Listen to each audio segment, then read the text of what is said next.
Di dalam sebuah pernikahan, tak ada perjalanan yang mulus. Semua memiliki masalah masing-masing yang berusaha menguji sebuah ketulusan cinta. Begitu pula dengan aku dan Tem. Kami memiliki masalah yang tak pernah terucapkan selama puluhan tahun. Dan hal terburuknya, aku memiliki bukti itu.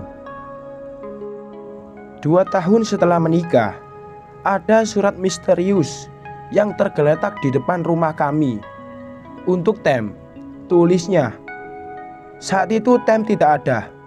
Jadi aku mengambil suratnya, lalu membacanya di dalam kamar. Aku pikir tidak ada rahasia di antara kami, hingga surat itu mendarat di depan rumah. Hai Tem, apa kabar? Aku harap pernikahanmu baik-baik saja. Ingat saat kita bersama, tepatnya 2 hari sebelum pernikahanmu. Aku sangat bahagia saat itu. Tetapi ada hal yang harus kamu tahu, Tem. Kalau aku memiliki anak darimu, dan dia berusia 16 bulan sekarang. Dia laki-laki. Ku beri nama dia seperti namamu. Aku hanya ingin kamu tahu tentang keberadaannya. Dan kalau ada waktu, mungkin kamu bisa mengunjunginya. Salam sayang, Lily. Surat itu berhasil membuatku menangis dan merasa sangat dikhianati oleh pria yang paling kucintai. Aku sangat takut kehilangan Tem. Takut karena aku tahu kalau aku tak bisa memberinya anak, meski sudah mencoba banyak cara. Setiap hari, ketakutan itu semakin besar dan membuat aku spontan menyembunyikan surat itu di tempat yang tidak bisa ia temui. Aku sangat takut Tem akan meninggalkan aku demi orang lain, sekalipun itu anaknya. Meski hatiku seperti ditusuk ribuan belati, tetapi aku masih tidak rela kalau Tem harus pergi meninggalkan aku. Aku mencintainya, dan aku yakin dia pun memiliki perasaan yang sama denganku. Sakit hati itu berusaha ku bunuh dan digantikan dengan perasaan cinta baru setiap harinya. Mati-matian, aku berusaha memaafkan kesalahan itu dan bersikap seolah tak ada satupun hal buruk yang terjadi. Di usia Tem yang menginjak 70 tahun, aku memberanikan diri untuk membongkar rahasia itu.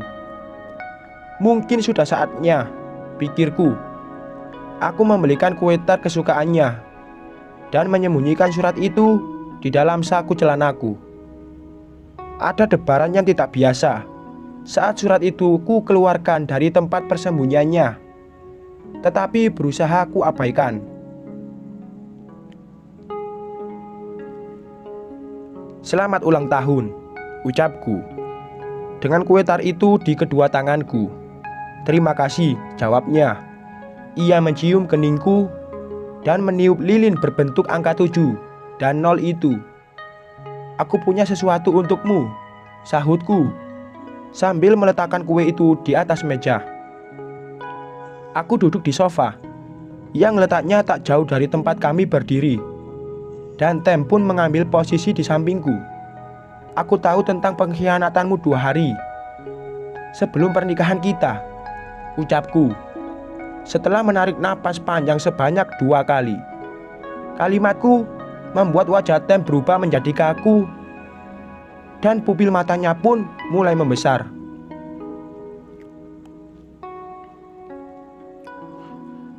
Aku mengeluarkan amplop putih kekuningan itu dari dalam saku celanaku. Aku berharap kamu memaafkanku karena sudah menyimpan ini, seperti aku memaafkan khianatanmu, lanjutku sambil menyerahkan surat itu pada Tem. Tangan Tem terlihat gemetar saat mengambil amplop usang itu dari tanganku, dan ia pun mulai membacanya. Kedua alis Tem mulai berkerut sedangkan jantungku sibuk berdegup hingga rasanya akan keluar dari tubuhku. Hari itu, aku seperti mengambang di tengah lautan dan telingaku sempurna bersembunyi di dalam air. Tak ada suara lain selain detak jantungku. Ketakutan 50 tahun lalu mulai menjalar kembali di tubuhku. "Terima kasih, tapi bolehkah aku menemui anakku?" tanya Tem. Aku hanya bisa menganggukkan kepala dengan ragu. Hari itu, Tem lalu berdiri dan pergi begitu saja, tanpa mengucapkan sepatah kata pun padaku. Aku tahu, ia pergi mencari anaknya, tetapi bukan itu yang kutakutkan. Apakah dia akan kembali? Bagaimana kalau Tem akan memutuskan untuk tinggal bersama anaknya, atau bahkan kembali bersama Lily? Pikiranku pun mulai berkecamuk, dan ada sesuatu di perut yang membuatku merasa sangat mual. Aku hanya menenggak segelas air putih berulang kali, dan tak sedikit pun memasukkan makanan ke dalam mulutku.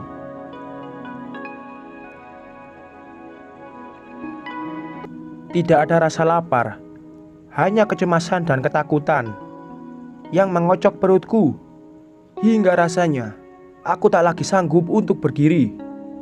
Kedua telapak tanganku tak bisa berhenti mengeluarkan keringat, dan semakin jam berputar, semakin pula aku merasa lemas, hingga akhirnya ku dengar suara deru mobil Tem di garasi rumah.